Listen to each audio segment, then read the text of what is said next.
la belle les auditeurs de Akoum Radio. Bienvenue au mic avec Miss Bouloualou, votre programme qui vous fait découvrir les personnalités africaines sur Akoum Radio, la radio des sonorités africaines, 98.3 à Libreville, akoumradio.fm et sur notre application disponible sur Play Store.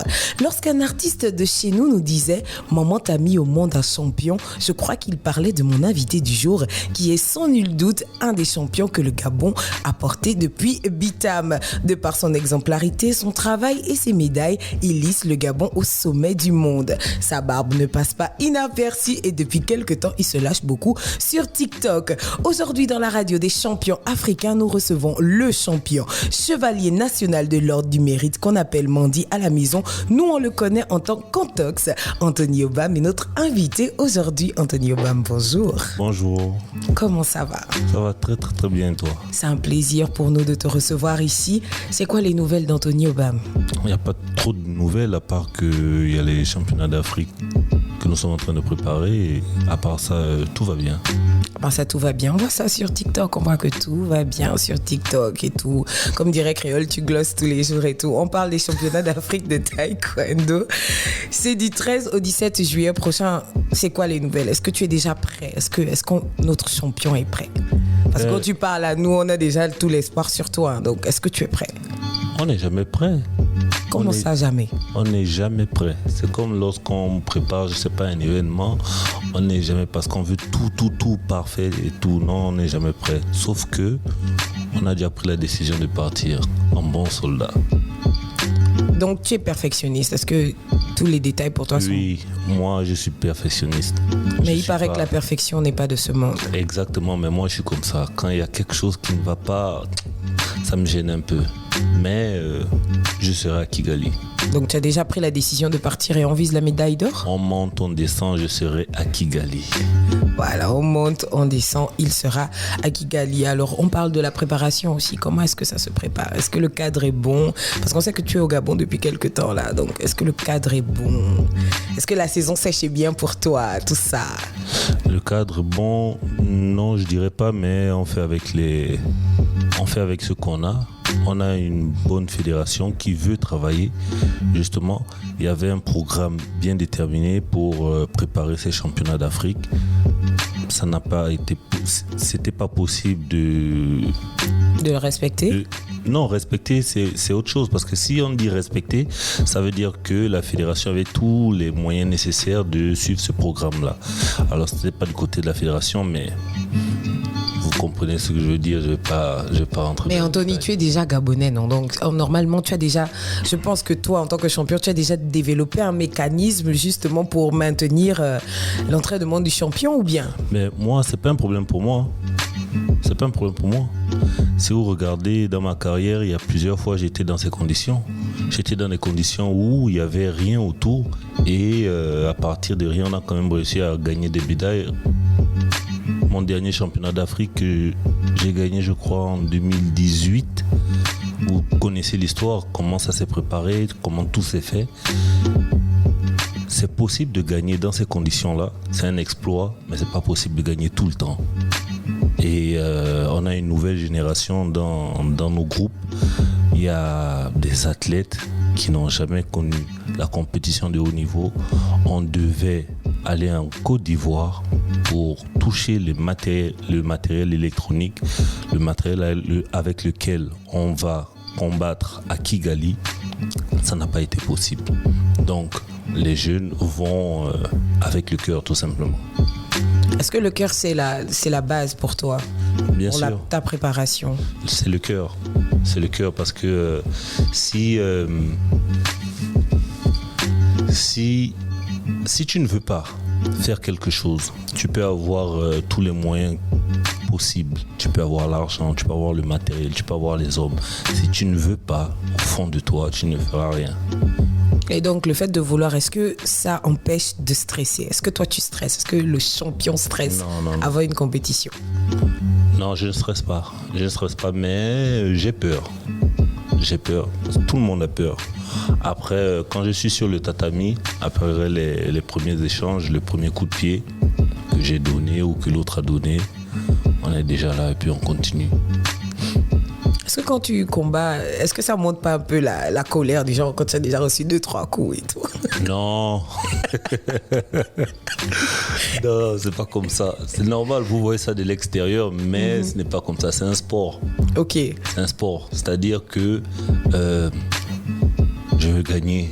Je veux gagner, il veut gagner, donc je fais tout pour remporter. Donc on ne met pas les organes. Donc genre il n'y a pas un coup et puis si, il y a les organes. Il y a les organes pour... Si tu dis qu'il n'y a pas les organes, genre il n'y a pas un coup que tu as reçu, tu sens que oh, il m'a fait mal.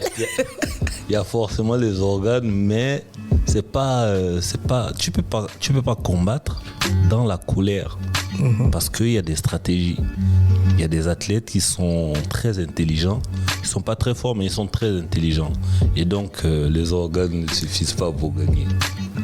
Alors, le taekwondo depuis 6 ans, depuis l'âge de 6 ans. Pourquoi le taekwondo?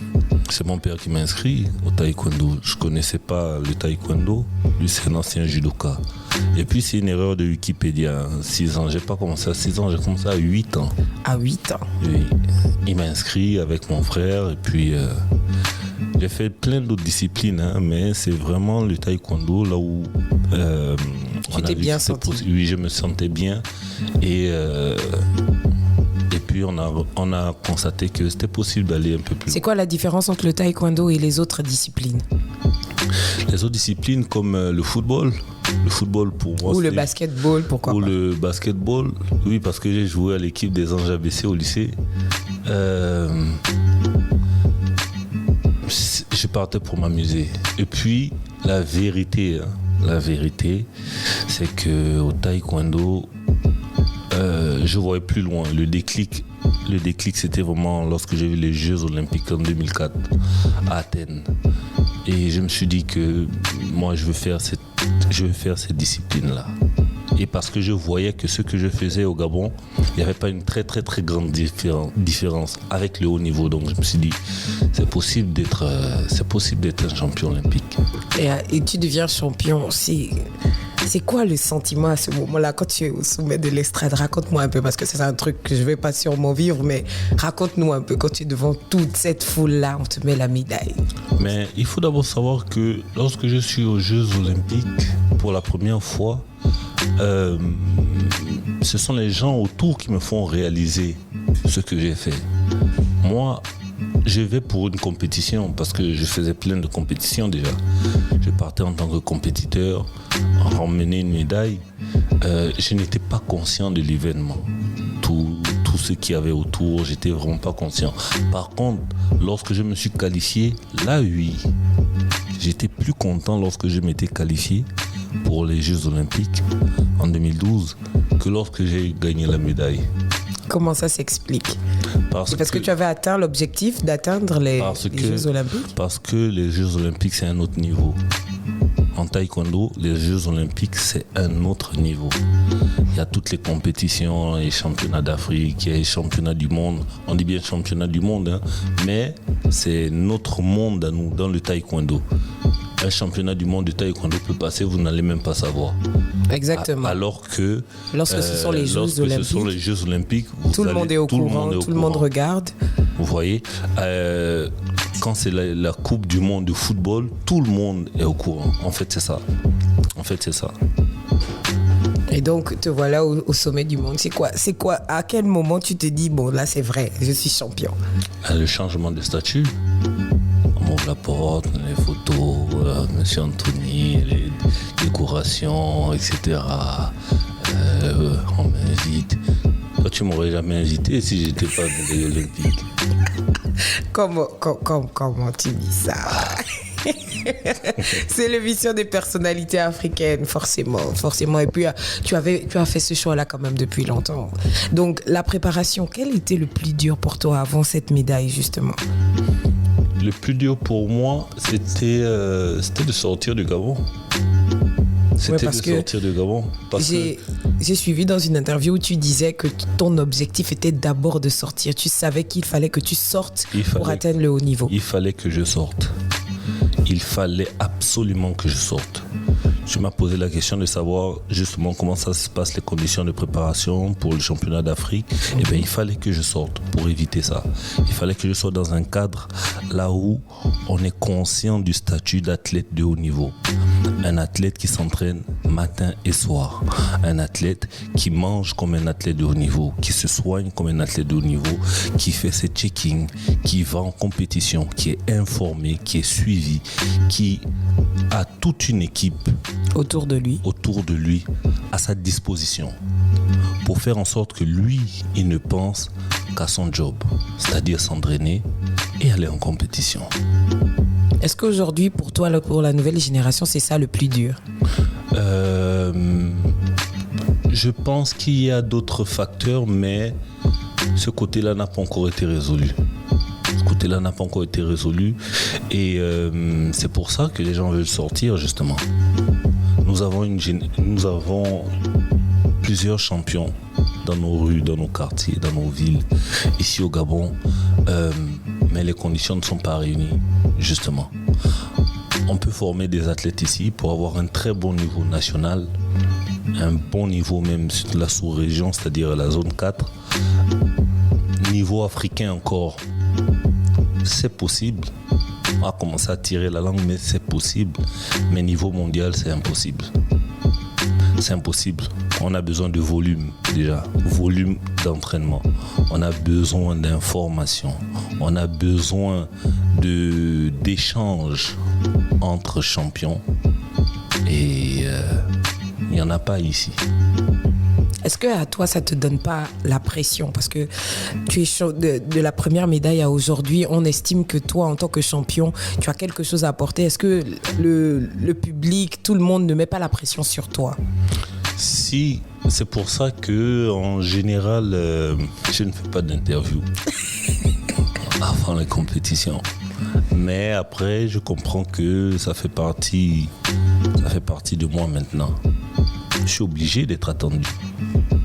C'est obligé. Si je vais à une compétition, et surtout là où je suis au Gabon en ce moment, c'est tout à fait normal. C'est tout à fait normal que les gens veuillent savoir. C'est tout à fait normal que on soit là en train d'attendre. Mais je pense que ce n'est pas très bon pour les autres, parce que il faudrait aussi regarder, il y a d'autres athlètes aussi dans l'équipe nationale. Et ils sont très bons. Mais c'est à Anthony de nous montrer les athlètes. Nous, on veut connaître les athlètes. Est-ce que tu penses qu'il devrait aussi autant se mettre, par exemple, en avant sur les réseaux sociaux comme toi? Non, mais moi, c'est autre chose. Moi, déjà, on m'avait reproché d'être très réservé. On m'avait reproché de ne pas montrer des séquences d'entraînement, de ne pas montrer qui je suis. Sur mes réseaux sociaux, on voyait seulement comment je partageais les podiums, des choses comme ça, des interviews. Et donc, j'ai essayé d'ouvrir ce petit pan pour que les gens connaissent à peu près qui je suis. Alors, parlons de toi et de l'inspiration que tu es pour les jeunes. Est-ce qu'il t'est déjà arrivé de vouloir abandonner? Non, jamais. Complètement jamais. Il n'y a jamais eu un jour de mou que tu t'es dit non, là ça me fatigue, que ce soit avec les conditions qui ne sont pas forcément réunies ici en local. Donc tu n'as jamais voulu abandonner le taekwondo? Jamais de la vie. Je n'ai même pas le droit de penser à ça. Je n'ai pas. Comment est-ce que tu fais? Mais j'ai accepté. C'est ma responsabilité. Tu as accepté ton fardeau. C'est-à-dire que, écoute, au niveau où je suis, je ne peux plus faire les choses juste pour moi. Il y a une génération qui me suit, il y a des gens qui comptent sur moi. Mon statut ne me le permet même pas. Je ne peux pas dire qu'aujourd'hui je vais vivre ma petite vie de famille, je vais me retirer. Non, c'est pas possible. C'est pas possible. Alors, tu as dit quelque part, je cite, « Toutes les médailles qu'un athlète de haut niveau en taekwondo cherche, je les ai déjà gagnées. » C'est de la prétention ou une réalité? Non, c'est une réalité. Justement, au Gabon, on ne peut pas dire ça parce que dès que tu parles de toi, de ce que tu as fait, on dit que tu bombes. Est-ce que tu penses pas que c'est un rapport avec nos mères? Mais regarde même la question, la manière dont tu me poses la question. Non. Est-ce que c'est de la prétention? Parce que tout le monde trouve ça prétentieux au quartier. Que, non, Antonio Ba me dit carrément que toutes les médailles d'un athlète de haut niveau, il a eu ça. Comment ça et tout? Mais regarde, je vais te dire les compétitions qu'on a en taekwondo qui sont importantes. Bon, il y a le titre continental. Donc, si tu es un Européen, les championnats d'Europe, si tu es un Africain, les championnats d'Afrique, si tu es, etc. Ok. C'est validé, non?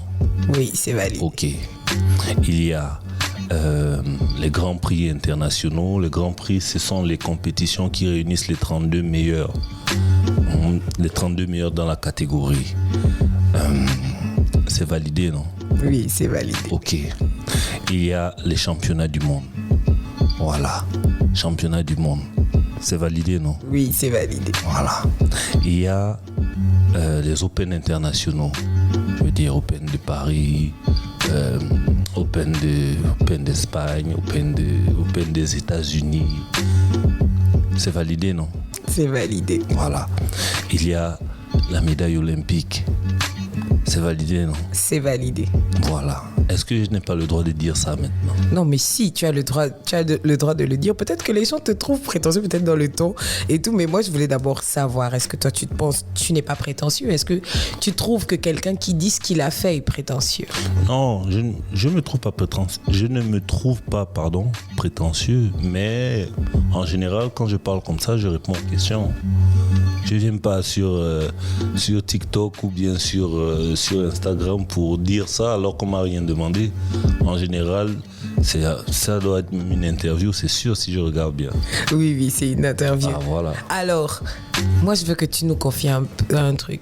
Quel a été ton combat le plus compliqué? Parce que tu ne vas pas aussi nous dire qu'il n'y a pas eu de combat compliqué. Quel a été ton combat le plus compliqué? En général, comme ça?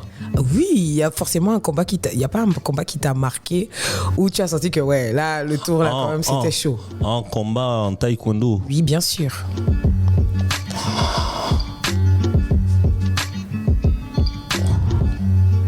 J'ai eu beaucoup de combats compliqués. Je crois que c'était... Oui, c'était celui de Tokyo. C'était celui de Tokyo. Et même quand je regarde, ça se voit que c'était même pas moi. Je crois que c'était ça.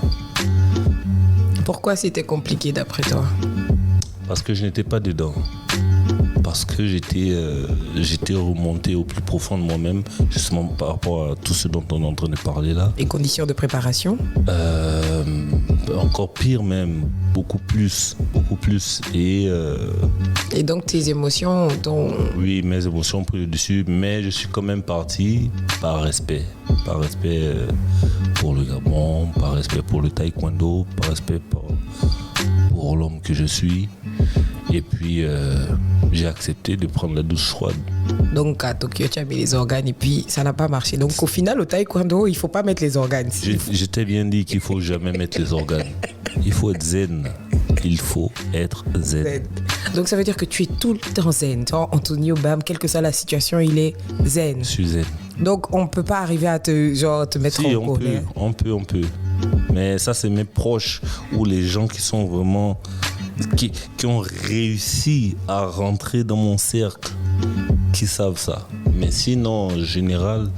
Tu es cool et détendu. Oui, parce que j'aime pas trop stresser les gens. J'aime bien mettre les gens à l'aise. Est-ce que le fait que tu sois entre griffes un tapeur, ça stresse souvent certaines personnes pour t'approcher? Certaines personnes comme qui, tu penses? Comme le public, par exemple. On peut avoir peur de quelqu'un, un tapeur, le gars peut me taper. Oui, bien sûr, mais le problème, c'est que les gens se comportent par rapport à ceux qui ont déjà vécu. On a eu des grands tapeurs ici, là, à Libreville, qui partaient dans les bois de nuit ou bien dans les bars. Ils venaient montrer qu'ils faisaient les arts martiaux, etc. Donc, ils pensent que tout le monde est comme ça. Oh, toi, tu n'es pas comme ça, tu es Non, je ouvert. suis pas comme ça. Si quelqu'un t'arrête en route et tu fais autre chose, tu t'arrêtes automatiquement. Oui, je peux J'ai envie de m'arrêter. faire une photo. Oui, et je crois même que c'est pour ça que les gens continuent, ils font même pire parce que ils ont entendu que lui là, il ne bombe pas quoi. En fait, pourquoi je ne bombe pas? Parce que on est tous des frères, on est tous des Gabonais, on est tous des Africains même quand je suis à l'extérieur. Et je dis que ce que j'ai obtenu, c'est par le travail et tout, c'est par grâce également, mais c'est pas la peine de me penser supérieur à qui que ce soit. Je ne pense pas comme ça. Ce que j'ai fait et ce que je suis en train de faire, c'est bien, mais ça ne me donne pas le droit de piétiner les autres. Parlons de ta vie hors compétition. Quelles sont les activités? Ça veut dire quand Anthony Obam n'a pas de compétition, qu'est-ce qui se passe dans sa vie? Quand je n'ai pas de compétition, mais je me repose. C'est quoi, tu Me repose. Tu dors? Déjà,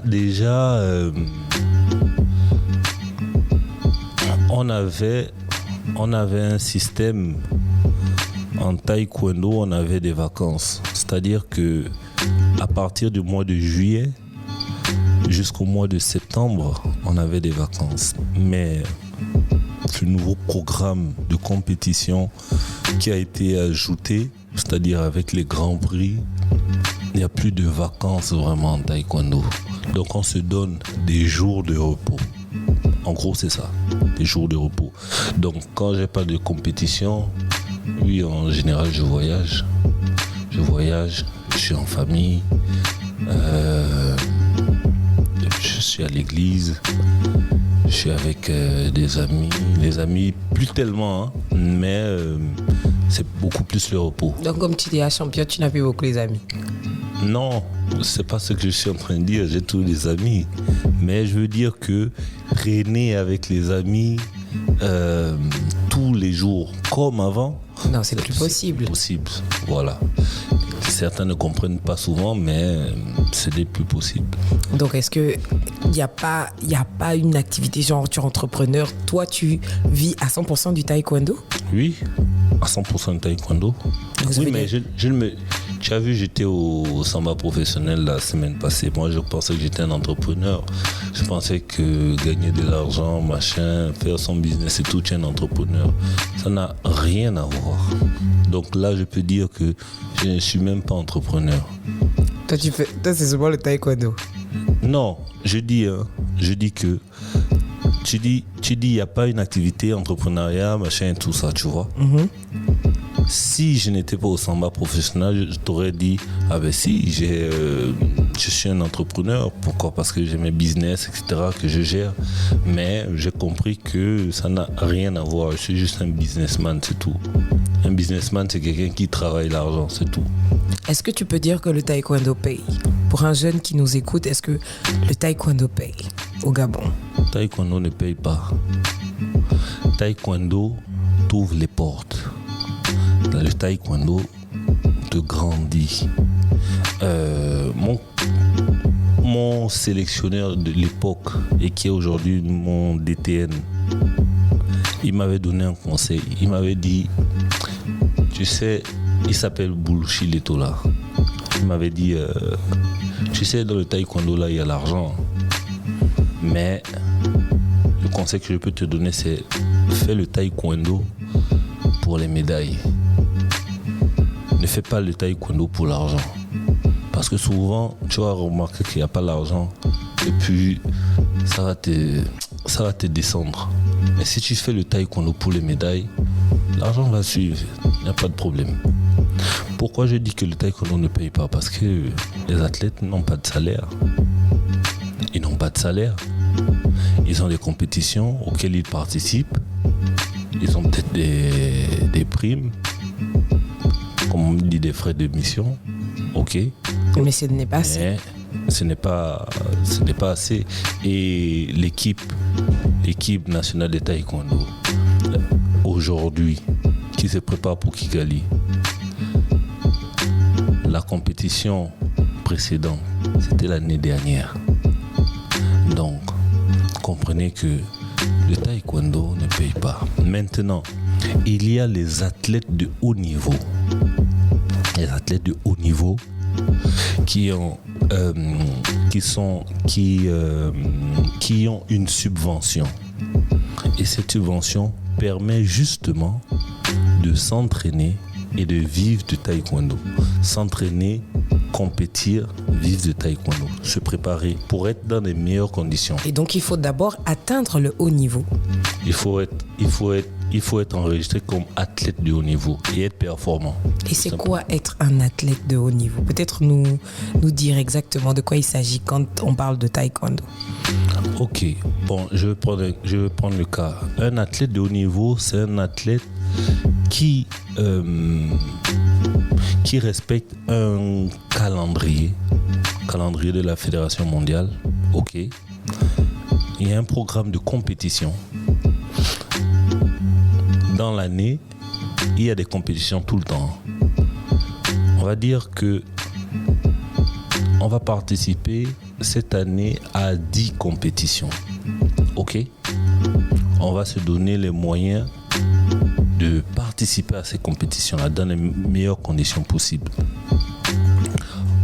Hormis les 10 compétitions, il y aura certainement des stages.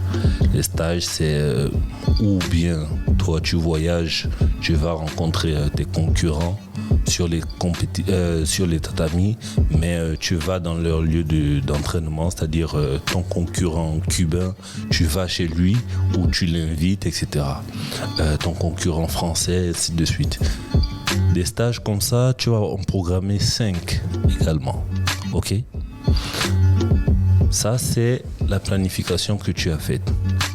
Maintenant, il y a les entraînements.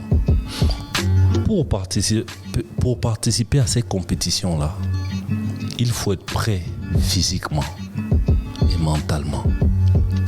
Donc, tu vas t'entraîner 2 fois par jour.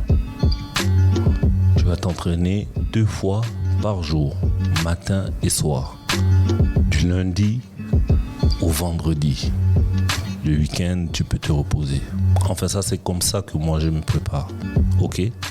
Un athlète de haut niveau, quand il fait ça, rien ne doit l'empêcher de s'entraîner? Oui, en fait, rien ne doit le perturber. Ok?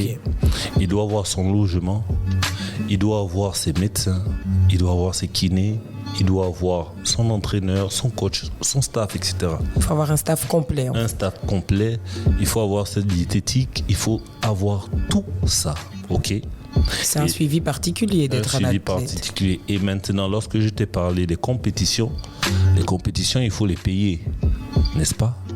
Il faut payer les billets d'avion, il faut payer l'hôtel, il faut payer, etc. Donc, tu vas aller dans les 4 coins du monde, c'est toi qui vas payer ça. Mais tu vas payer ça comment? Parce que tu es subventionné. Et si ta subvention n'arrive pas, si tu as un peu d'argent, tu vas préfinancer. Parce que chez nous, on aime bien employer ce terme-là, préfinancer. Maintenant, si tu n'as pas d'argent, ben, tu vas rester comme ça. Est-ce que c'est pour ça que tu vis entre le Gabon et la France? Je vis déjà en Espagne. Ah, en Espagne. Oui. Pour ça, entre le Gabon et l'Espagne, c'est-à-dire tu fais une partie de ton temps en Espagne et une partie de ton temps au Gabon. Par exemple, là, ça fait quelques mois que tu es là au Gabon. Mais je suis là déjà parce que j'étais venu pour ma famille, parce que ça faisait longtemps, avec les Covid, avec les ceci, ça faisait près de 3 ans que je n'étais plus venu au Gabon. C'est la dernière fois que j'étais venu, c'était en 2019. En 2019. Et aussi, il y avait des dossiers à gérer, tout ça, ces dossiers, ces problèmes de subvention, etc., des retards que vous connaissez. Tu es venu gérer tous les bails. Voilà, tous les bails. Et puis voilà. Et aussi rencontrer la nouvelle équipe, la fédération, les jeunes. Est-ce que c'est pas difficile de justement remplir ta position de capitaine en vivant à l'étranger? Parce que si tu vis en Espagne et que les jeunes ici ont des problèmes, comment est-ce que tu gères tout ça? Non, mais c'est toujours difficile. Hein. C'est toujours difficile. Mais après, quand tu as donné une responsabilité, c'est ta responsabilité. Tu te débrouilles avec. Et donc, à distance, tu te débrouillais quand même. Mais bien sûr. Mon entraîneur, il aime dire c'est ton travail. Quand tu essaies de te plaindre sur quelque chose qui est difficile, je sais pas quoi, il n'est pas là pour discuter avec toi. Il dit juste c'est ton travail. C'est ton travail, tu dois juste faire ce que tu as à faire. Ben oui.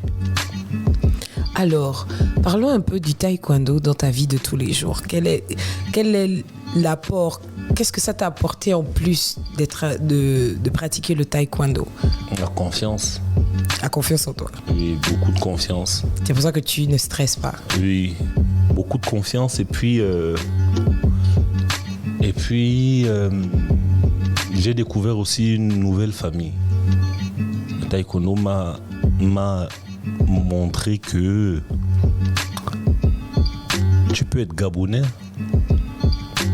mais être grand en matière de sport. En fait, c'est ce que j'ai vu. Pourquoi? Parce que il faut pas se mentir, nous on ne nous connaît pas. On ne connaît pas le Gabon. Les Français peut-être, oui, ils connaissent le Gabon.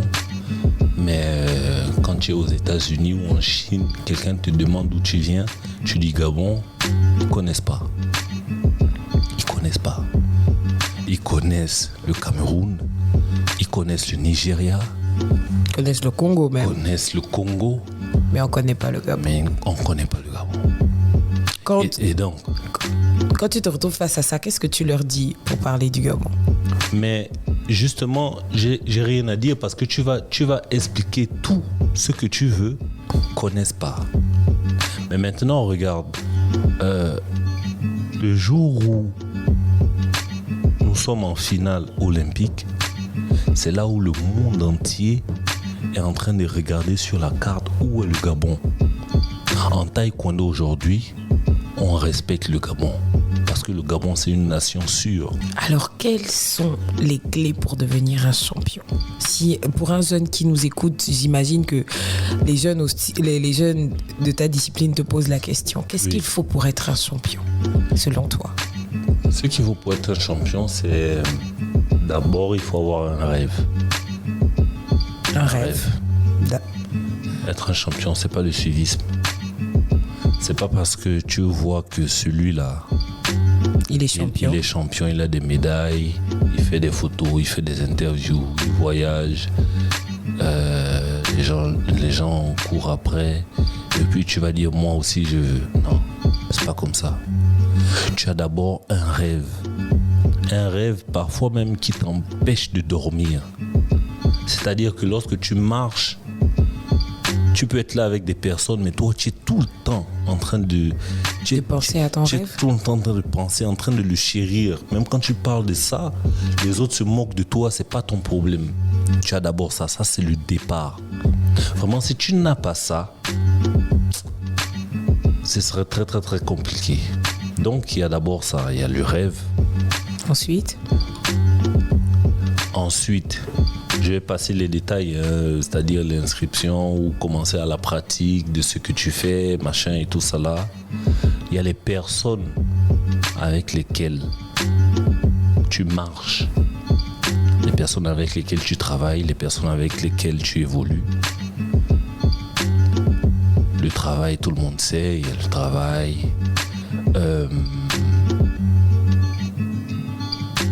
La discipline. C'est important pour toi, la discipline? Mais c'est primordial.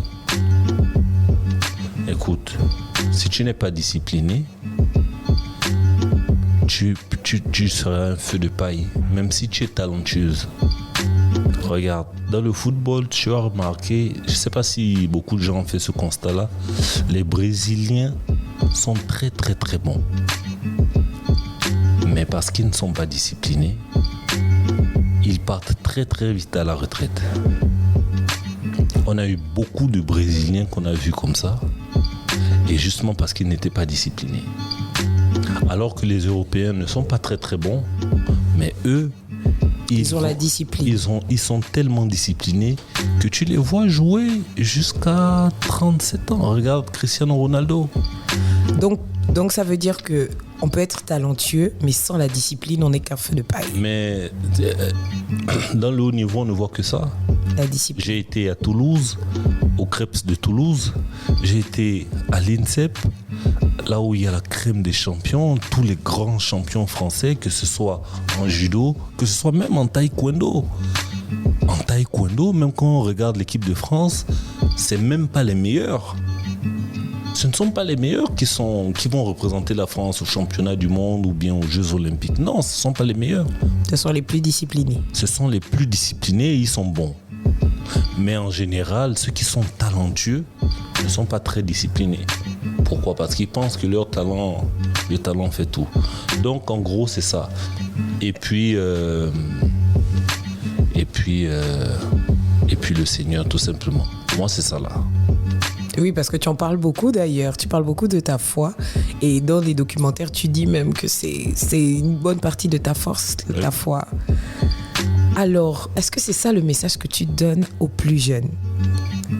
Les petits qui sont ici, est-ce que c'est ça le message ? Qui sont assez disciplinés pour toi ? Bien sûr. Parce que si tu n'es pas discipliné, tu ne réussis pas. Regarde, même les mariages. Les gens pensent qu'un mariage réussit parce que les gens s'aiment. Ça n'a rien à voir. Avec le temps, les émotions changent. Les personnes changent physiquement. Vous êtes connus parce que oui, l'amour, le buzz, tout ça là-haut, l'argent. Mais l'argent peut finir. Vous pouvez avoir un problème, vous pouvez avoir des problèmes. Mais vous restez pourquoi ? Parce que vous êtes discipliné. Vous êtes discipliné, vous vous êtes dit oui et vous tenez à cet engagement. Dans le sport, c'est la même chose. Les sportifs de haut niveau, en général, une carrière de sportif de haut niveau, c'est 10 ans. En général, 10 ans. Un peu plus, 15 ans. Vraiment, ceux qui ont commencé très très très tôt, 20 ans. Ok ? Celui qui fait 5 ans, c'est la preuve qu'il n'est pas discipliné. Pourquoi ? Parce que dans le sport de haut niveau, la discipline, ce n'est pas seulement venir à l'heure. Non. C'est un tout. Dans la vie de tous les jours aussi ? Dans la vie de tous les jours, mais c'est qu'est-ce que tu manges ? Tu manges quoi ? Toi, tu es sportif de haut niveau. Tu manges quoi ? Tu dors à quelle heure ? Qu'est-ce que tu consommes ? Qu'est-ce que tu consommes ? Est-ce que lorsqu'on dit demain, telle heure, est-ce que tu es là ? Est-ce que quand on dit on ne mange pas ça, est-ce que tu respectes ? Est-ce que toi tu respectes ça ? Moi, je respecte les consignes. Donc si on te dit tu manges pas les feuilles de manioc, tu vas pas manger les feuilles de manioc. Bon, on ne m'a jamais dit ça. Si on te dit que ne mange pas la pâte d'arachide, parce que tu es un gars de Bitam quand même. Si on te dit ne mange pas la pâte d'arachide, est-ce que tu vas arrêter le... faut nous dire, parce que franchement... Non, je vais dire au coach. Je vais emmener le coach, je vais faire asseoir. Et puis je vais expliquer pour qu'il change complètement. Donc si on dit que là, pour obtenir la prochaine médaille, il faut que tu arrêtes le one, tu n'arrêtes pas. Non, là c'est différent. Moi, je suis quelqu'un de pragmatique. Moi, c'est différent. S'il faut faire quelque chose, là. Pour atteindre un objectif. Et bien sûr. Mais sur le long terme, tu refuserais ? Comment ? Sur le long terme, est-ce que si on te dit mais de toi, laisser... tu me compliques les choses. Tu me mets déjà un objectif. Maintenant, tu veux aller sur le long terme. Quel long terme ? Parce que tu prends de l'âge et au fur et à mesure, on peut te dire, par exemple, qu'il va falloir que tu réduises... Non, si tu me dis, par exemple... il y a une compétition dans un mois. Bon, ce que tu as mangé là, arrête ça. Là, je vais dire ok, il n'y a pas de problème. Mais après la compétition, je continue, non ? Ah, voilà, c'est ça. Ok, on parle de ta foi, on parle de discipline, mais on ne sait pas quelle cause sociale te tient à cœur. J'ai beaucoup de causes sociales, mais le problème, c'est que on voit seulement l'aspect sport. Mais moi, c'est d'abord emmener les vraies conditions au Gabon. Des vraies conditions. Je parlais tout à l'heure là avec le grand frère. C'est vrai, on se plaint beaucoup. Mais c'est normal, il n'y a pas de structure au Gabon. Il n'y a pas d'activité. Je suis très très content parce que depuis que je suis là, j'ai vu il y a plusieurs compétitions qui ont été organisées en taekwondo, Britannique militaire et tout. Je veux organiser un événement, une compétition du taekwondo, mais pas seulement taekwondo, qui sera un événement. Là où je veux inviter, en fait, je veux honorer les champions de cette compétition-là, mais de manière différente. Moi, ma cause, c'est donner de l'espoir aux jeunes. Leur montrer que c'est possible de réussir, même là où nous sommes là. Je vous ai dit que c'est possible d'avoir un bon niveau national ici. C'est possible d'être champion d'Afrique en vivant au Gabon. C'est possible. Il faut avoir la discipline adéquate. Bien sûr. Mais est-ce que ça demande plus de discipline en se préparant ici en local? Oui, parce qu'il y a beaucoup de distractions. Un samedi, tu vois tout. Dans les rues de Libreville. Donc samedi toi soir, tu sors jamais? Non, je sors jamais. Ça ne m'intéresse pas. Tu vas jamais me croiser dans une boîte de nuit. Ici, là, à Libreville, jamais de la vie. Donc quand tu es en Espagne, on peut te croiser quand même. Toi, tu es vraiment Miss Bouloualou. Oh, moi, je veux savoir. Donc si je tombe en Espagne là-bas, je vais croiser Anthony Obama quelque part. Je tombe. On parle de toi aussi sur les réseaux sociaux. J'ai remarqué depuis 2021, Anthony Obama, on le retrouve beaucoup sur Instagram et sur TikTok. Est-ce que ça, c'est une décision, finalement, après que tout le monde t'ait harcelé, tu t'es dit, bon, voilà, je vais me lancer? Bon, TikTok, c'était quand même... Oui, 2021. Mais Instagram, c'était bien avant.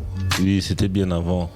Instagram, je crois que c'était lors de la période de Covid, là. Et puis, je cherchais quoi faire. Après, j'ai monté une émission. Bon, émission, hein. C'est pas comme vous, là. Mais en tout cas, je faisais des lives. Là où je faisais des petits jeux et tout, c'était interactif. Bon, les gens rigolaient. Je mettais une bonne ambiance. En fait, c'était ça. C'est montrer non seulement le côté que les gens ne connaissaient pas. Oui, ton petit côté comique là et tout. Et aussi passer du temps, parce que c'est vrai que la période de Covid là, les gens s'ennuyaient et puis on cherchait quoi faire également. Et on faisait des lives, mais des lives, on voyait même pas le temps passer. On commençait à 22h, on terminait à 7h du matin. Ça t'a permis de tenir? Comment? Ça t'a permis de tenir la période? Bon, tenir, moi ça ne me dérangeait pas forcément. Hein. C'était plus de repos pour toi? Oui, c'était beaucoup plus de repos. Donc ça ne me gênait pas forcément. Par contre, ça commençait à faire long lorsque les compétitions étaient fermées. Si c'était une affaire de... Bon... 1-2 semaines, ça va. Oui, mais un truc comme ça, ça ne peut pas faire seulement 1-2 semaines. Oui, ça fait plusieurs mois quand même. Maintenant TikTok, c'est au fur et à mesure que j'ai vu les vidéos et tout ça. Je ne savais pas d'abord utiliser, mais après... Et puis tu t'es fondu dans la masse et puis il y a un commentaire grand. J'aime tes narines, s'il te plaît, viens aspirer mon cœur, brise mon mariage. Je crois que la réponse à cette vidéo, à ce commentaire en vidéo, est l'une des vidéos de ton compte qui est la plus regardée. Attends, moi je veux que tu me dises, quand tu as lu le commentaire la toute première fois, à quoi tu as pensé? Elle dit qu'elle est possédée, c'est tout. C'est même ce que j'ai dit dans la vidéo. C'est tout. Parce que des commentaires comme celui-là, tu en as plusieurs. Mais bien sûr. Est-ce que ça s'arrête sur les réseaux sociaux? Est-ce que ça va au-delà des réseaux sociaux? Ça va au-delà des réseaux sociaux. Donc il y a des femmes qui te croisent en route et puis... Bien sûr. Bien sûr. Comment tu gères ça? Mais il faut juste rester poli, c'est tout. Est-ce qu'il y en a pas qui abusent? C'est ce que je dis. Il faut juste rester poli. Il faut juste rester poli ou bien je mène ça un peu à la rigolade. Mais j'essaie de me retirer doucement. Mais après, ça fait partie de... Tout ça, c'est TikTok. Hein. Mm-hmm. TikTok donne la force aux gens. C'est incroyable. Les réseaux sociaux donnent la force aux gens. Elle ne pourrait pas me voir et me dire ça comme ça en face. Mais qu'est-ce que tu en sais? Il y en a qui peuvent... Non. Quand vous êtes en face, là, elle te demande ton numéro, des trucs comme ça, là, mais elle va venir te dire brise mon mariage. Bon, et aussi, peut-être après avoir donné le numéro, elle peut te dire ça.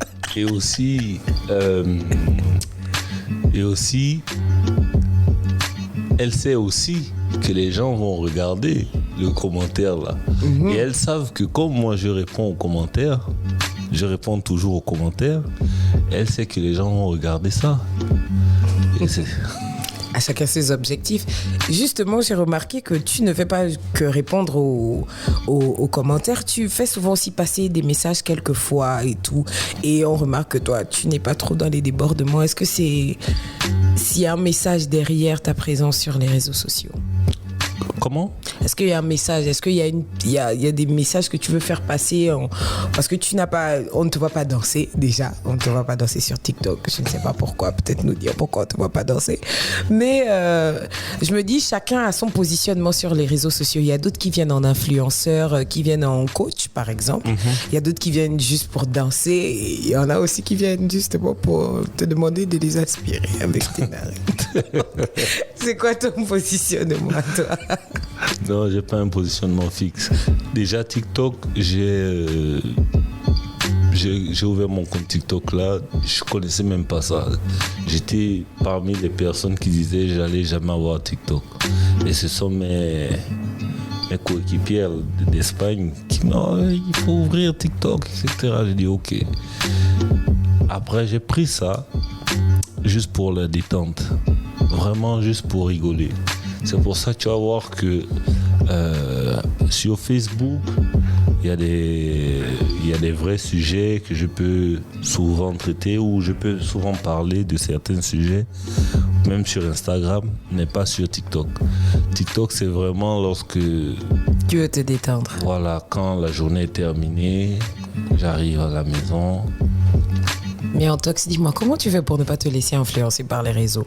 J'ai l'impression que c'est beaucoup plus toi qui influences les réseaux que les réseaux t'influencent. Mais parce que je sais que c'est un outil. Les gens se sont perdus. Pourquoi? Parce qu'ils confondent la réalité et le virtuel. Moi, je sais que c'est virtuel tout ça. Je sais que ça ne sert à rien. Regarde, TikTok là a menti à plusieurs personnes. Ah, il y a des gens qui se font de l'argent avec TikTok. Attends. Je dis, TikTok là a menti à plusieurs personnes. Dans quel sens? Il y a des gens qui se font de l'argent. Il n'y a pas de problème. L'argent, ça ne veut pas dire grand chose. Parce que tu es suivi sur TikTok là. Maintenant, tu es une star. Une star, c'est quoi exactement? C'est parce que tu as 50 000 personnes ou 100 000 personnes qui te suivent sur TikTok que maintenant tu es une star. Déjà, TikTok là, on ne gagne pas de l'argent avec ça au Gabon. On ne gagne pas de l'argent avec. Mais les gens, ceux qui ont beaucoup de followers, ils gagnent avec des contrats avec les entreprises. Voilà, ils peuvent avoir des partenariats, etc. et tout. Mais c'est pas TikTok qui va dire que tu es une star. Regarde, je vais te prendre un exemple. Tu peux faire un live où tu peux faire des vidéos qui sont vues avec beaucoup de j'aime. Un live même où tu vas inviter plein de personnes qui vont venir. Il y aura 100, 200, 300, 400. même 1000 personnes, ou même plus de 2000 personnes, n'est-ce pas? Tu donnes rendez-vous à tel endroit. Est-ce que tout le monde la viendra? Est-ce que tout le monde la viendra? Ouais, c'est peut-être la réalité des réseaux sociaux aujourd'hui. Est-ce que tout le monde viendra? Ça, c'est une bonne question. Est-ce que si toi, tu nous invites, est-ce que tout le monde viendra aussi? Non, moi, c'est différent. C'est pas différent. Toi, tu es plus qu'une star. Toi, tu es un champion. Attention, c'est différent. Donc, je disais que les gens confondent le virtuel et la réalité. Et ce n'est pas bon. Parlons un peu de toi en famille. Est-ce que tu as du temps quand même pour ta famille? Parce que je sais que ta famille est très importante pour toi, parce qu'on le voit sur les réseaux sociaux avec Gristella, Freddy Obam, tu les publies beaucoup. Est-ce que tu as du temps pour la famille? Oui, bien sûr. Est-ce que c'est important pour toi, la famille? C'est important. C'est vraiment les moments là où tu redescends sur terre? Non seulement tu redescends sur terre, mais tu es dans la vie normale. Ok. Moi, bon, Freddy, on pense souvent que Freddy c'est mon petit frère. C'est pas mon petit frère, c'est mon grand frère. Et je suis l'avant-dernier. Ok. Je suis le dernier des garçons. Donc chez moi, il n'y a pas de champion. Bon, on m'appelle comme ça, on m'appelle champion, mais il n'y a pas de champion. Donc s'il y a quelque chose à faire, on t'envoie chez le boutiquier. On t'envoie chez le boutiquier. Il n'y a pas de champion. Il n'y a pas de champion. Ok. Mais attends, attends d'abord, attends. Il y a mon père qui est là, il y a ma mère qui est là. Il y a Freddy, il y a ma grande sœur, Margaret. On est là. Il faut envoyer quelqu'un chez le boutiquier. On va sauf que t'envoyais. Alors, on m'a partagé une anecdote justement que quand tu avais moins de 4 ans, tu aimais poursuivre les gens avec des armes blanches. Le couteau de cuisine, par exemple. J'étais très brutal quand j'étais petit. J'étais très très brutal. Je sais même pas qui t'a donné cette information-là. Donc tu étais brutal carrément. Donc le taekwondo nous a sauvés alors. J'étais brutal. Et mon père m'a raconté aussi ce que j'avais fait. Je crois que j'avais 2 ans, je pense. Il avait acheté une grosse télé. Et tu sais qu'à l'époque, j'avais 2 ans. Donc c'était en 90. Il a acheté une grosse télé au salon. Et moi, tous les matins, je venais, j'essayais de pousser la télé. Jusqu'au jour où tu as réussi. Jusqu'au jour où j'ai réussi à faire tomber la télé. J'ai dit, t'as pas bien bastonné. Hein? Ok, mais il m'a bastonné quand j'ai 2 ans. Heureusement qu'aujourd'hui, c'est pas la même chose. Alors, Anthony, bientôt 34 ans. Quand est-ce que tu nous présentes Madame le champion? Mais quand on sera prêt. Oh là là. Donc, il y en a quand même une. Quand on sera prêt. Donc, chers auditeurs, j'espère que vous avez écouté. Il y a une Madame le champion, mais tu n'es pas encore. Qu'est-ce qui manque? Tu as déjà bientôt 34 ans. C'est quoi qui te manque encore là? Tu es chrétien, tu es champion. Il manque quoi? Pourquoi vous êtes comme ça, les gars? Mais la dernière fois, j'ai fait l'interview avec le grand Dafré. On n'a même pas parlé de ces choses-là. On était bien. Mais d'après, j'appelle le boulot à l'eau, c'est pas la même chose. Dès que c'est avec l'ego, c'est toujours pareil. Non, c'est vrai. Mais on fait la doc. Hein? Sur 50 interviews, s'il y a 10 interviews avec les femmes, les 10 là vont parler de la même chose. Bah oui, on voit le champion toujours seul. C'est aussi la bénédiction, le mariage aussi, c'est une bénédiction. Le champion est toujours seul, donc vous avez pitié de moi. On se pose des questions. Vous posez des questions sur moi. Alors, un sportif qui n'aime pas courir, comment ça? Comment tu n'aimes pas courir? Explique-moi ça vite. D'abord, avant qu'on ait terminé l'interview. Tu n'aimes pas courir? Je n'aime pas courir. Déjà, je suis poids lourd. Donc, tu ne dois pas courir pour devenir léger? Non, je n'ai pas dit que je ne dois pas courir. Mais moi, je t'ai dit que je suis pragmatique. C'est pas parce que je n'aime pas quelque chose que je ne vais pas faire. Si dans mon entraînement, le programme, c'est que je dois courir, je vais courir. Mais si on te donne le choix, tu ne vas pas courir. Si on me donne le choix entre courir et faire autre chose, oui. Et que j'aurai le même résultat, mais je ne vais pas courir, c'est clair. Alors, Anthony, on va terminer notre interview avec, on va te faire écouter un son qui parle même de toi. Hein, le titre même c'est Anthony Obam. Je ne sais pas si tu l'as déjà écouté, mais on va te faire écouter et puis tu vas nous dire ce que tu en penses.